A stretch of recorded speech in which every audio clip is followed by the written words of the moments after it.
नमस्कार प्रेक्षकांनो, स्वागत आहे तुमचं अश्विनीज मधुरवाणी या चॅनलवरती। जर आपल्या चॅनलवर नवीन असाल तर चॅनलला आत्ताच सबस्क्राईब करा, कारण लग्नानंतर होईलच प्रेम या मालिकेतील धमाकेदार अपडेट्स किंवा डेली अपडेट्स जे आहेत ते आपण नेहमी पाहत असतो। तर मित्रांनो, आपण कालच्या मालिकेमध्ये कालच्या भागामध्ये पाहिलं की यांची हळद, मेहंदी, संगीत सर्व काही व्यवस्थित पार पडलेलं आहे आणि आता लग्नाचं जे आहे ते विधी आजच्या कार्यक्रमामध्ये आपण पाहणार आहोत।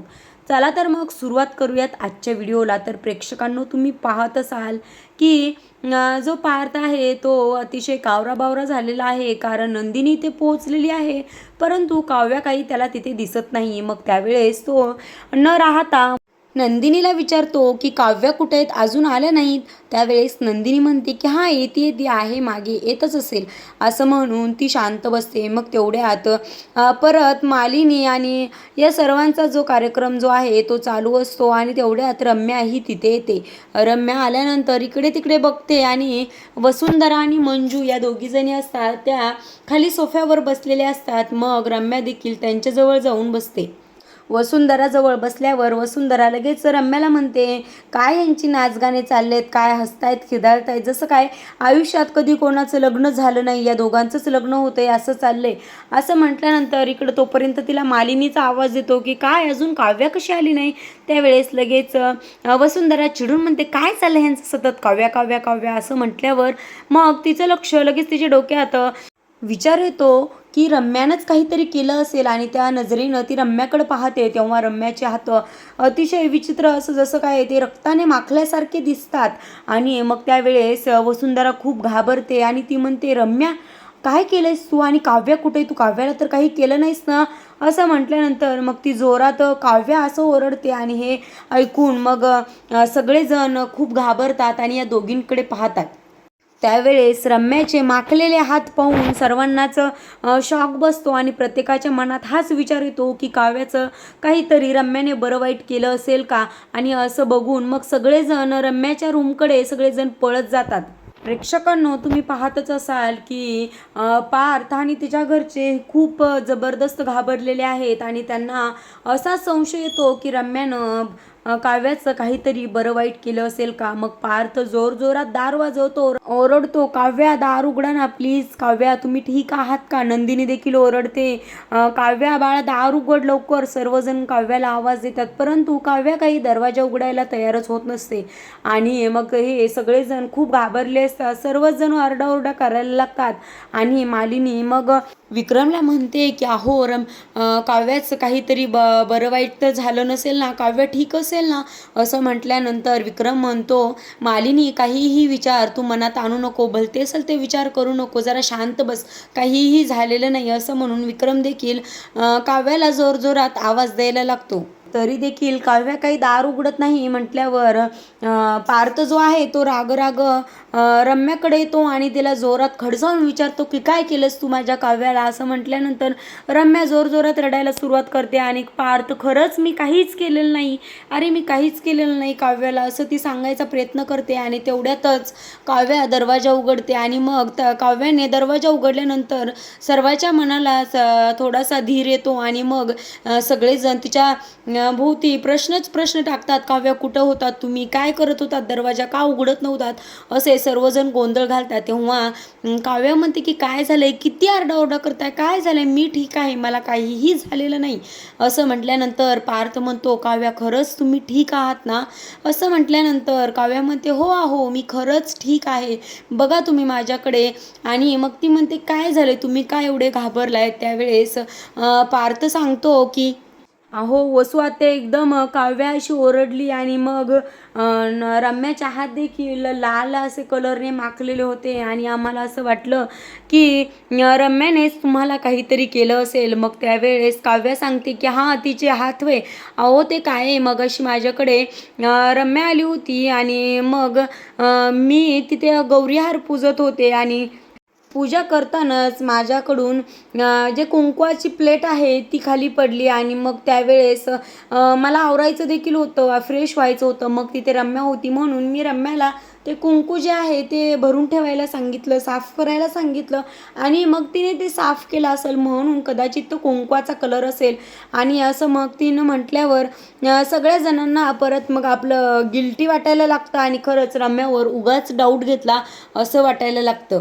पण रम्याने इकडे कुंकू भरताना मुद्दामहून सर्वांना घाबरवण्यासाठी कुंकाचा हात जो आहे तो ओला केलेला असतो आणि त्यामुळे सर्व पाणी, कुंकवाचं पाणी जे रक्तासारखं दिसतं आणि तिचा पूर्ण हात हा रक्तामध्ये माखल्यासारखा असा दिसायला लागतो आणि त्यामुळे सर्वजण जबरदस्त घाबरतात. परंतु नंतर या सगळ्यांना माहीत होतं की ते कुंकू होतं, परंतु हा तिचा प्लॅन होता की सर्वांचा विश्वास हा मिळवायचा आणि प्रत्येकांना त्यांची चूक दाखवून द्यायची असं तिनं ठरवलेलं असतं. मग आता इकडे वसू आत्या ही जोरजोरात आरडाओरडा करायला लागते आणि म्हणते की तुम्हाला आमच्यावर विश्वासच नाही आणि तुम्ही माझ्या रम्याला प्रत्येक वेळेस माझ्या रम्यालाच दोष देता, तिच्यावरच नको नको ते आरोप लावता आणि चार चौघांमध्ये माझ्या रम्याचा नेहमीच अपमान करता. जर तुम्हाला आम्हाला तुमच्या या सोहळ्यामध्ये सहभागी करून घ्यायचं नव्हतं तर विक्रम तसं तुम्हाला स्पष्ट सांगायचं होतंस तर तसं सांगितलं असतंच तर आम्ही दोघी देखील तुझ्या या सोहळ्यामध्ये आलो नसतो आणि जो तुमचा लाखात एक लग्न सोहळा आहे तो तुमचा तुम्ही पार पाडला असता तरी चाललं असतं. पण जर तुम्हाला असं बोलवून आम्हाला आमचा अपमान करायचा होता, आमच्यावर विश्वास नव्हता तर मग आम्हाला तुम्ही बोलवलंच का? आणि आता आम्हाला इथे थांबण्यात काहीही अर्थ नाही आणि आम्ही इथं थांबू शकत नाही असं म्हणून ती रम्याचा हात खेचायला लागते आणि रम्याला चल बोलते. तेव्हा मंजू जी आहे ती तिथे असते आणि ती म्हणते ताई कशाला आरडाओरडा करतेस, त्यावेळेस राहू दे, नको एवढं हे करू आणि शांत बस असं म्हटल्यानंतर जी वसुंधरा आहे ती म्हणते की अगं कशी शांत बसू, प्रत्येक वेळेस ही लोक माझ्या रम्यालाच दोषी ठरवतात. या जागी जर काव्या किंवा नंदिनी असती तर यांचा असा विचार नक्की झाला नसता. सांगा ना तुम्ही यावर काय रिॲक्ट झाला असतात असं ती खडसावून या सर्वांना प्रश्न विचारते. त्यावेळेस विक्रम म्हणतो अगं ताई खरंच बास की आता, चुकला आता असं म्हणल्यानंतर तरी तो म्हणतो नाही आम्हाला, त्यावेळेस वसुंधरा म्हणते नाही आम्हाला इथे थांबायचंच नाही आहे आणि ती मग रम्याचा हात पकडते आणि रम्याला म्हणते की चल रम्या अजून कितीतरी तुझा अपमान करून घेणार आहेस ग असं म्हटल्यानंतर रम्या आईचा हात काढते आणि म्हणते नाही आई, नाही जाणार आपण, कारण यासाठी आपण सुद्धा कुठेतरी रिस्पॉन्सिबल आहोतच ना.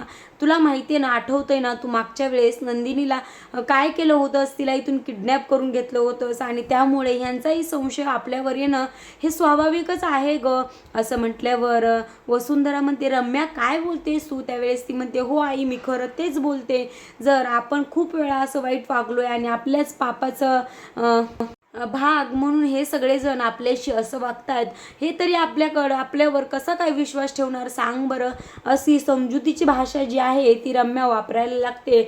आणि मग वसुंधराला ती तिथंच थांबून घेण्याचा प्रयत्न करते आणि मग त्यावेळेस वसुंधरा देखील थांबायला तयार होते. मग इकडे विक्रम जो आहे तो रम्याची माफी मागतो आणि म्हणतो रम्या खरंच सॉरी बाळा, चुकलं माझं, मी परत असं कधीही तुझ्यावर अविश्वास दाखवणार नाही असं इकडे विक्रम रम्याला बोलवतो. आणि रम्याचा मेन म्हणजे प्लॅन हाच असतो की प्रत्येकाला आपल्या स्वतःच्या बाजूने वळवून घ्यायचं, म्हणजे कितीही मोठी चूक केली तरी झाकून जाईल असा तिचा प्रयत्न असतो.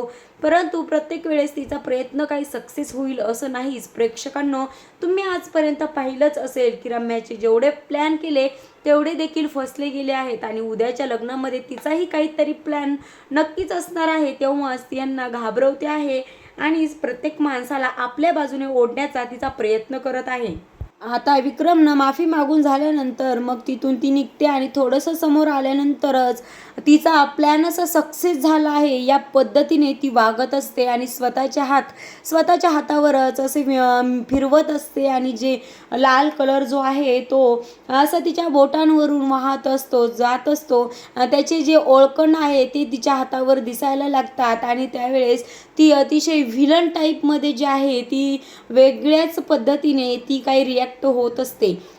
प्रेक्षकांनो हा सर्व काही तमाशा झाल्यानंतर आता मुले दोघेही पार्थ आणि जीवा लग्नासाठी तयार झालेले आहेत. अतिशय उत्सुकतेने आपल्या बायकांची ते वाट पाहत आहेत आणि इकडे तेवढ्यातच काव्या आणि नंदिनी अतिशय सुंदर अशा नटून थटून ह्या दोघी जणी इकडे येत असतात. या दोघींना बघून या दोघांची इतर 32 गुल होते आणि थोड्याच वेळा दोघेही इमोशनल होतात, कारण या चौघांनाही माहीत असतं की आपण खूप संकटातून इथपर्यंत पोहोचलो आहोत आणि खूप खूप आपण काय काय सहन केलं आहे, या सर्व काही गोष्टी, सुखाच्या दुःखाच्या सर्व गोष्टी या चौघांनाही आठवतात आणि चौघं देखील इमोशनल होतात. जीवा तर अगदी रडायला लागतो आणि त्यावेळेस मग मालिनी त्याचे डोळे साफ करते आणि त्याला मिठीत घेते. मग त्याच्या डोळ्यावर, त्याच्या तोंडावर स्माईल येतं आणि डोळ्यातील पाणी जे आहे ते मालिनी साफ करते. आता इकडे पार्थ देखील तसाच इमोशनल होतो की आपण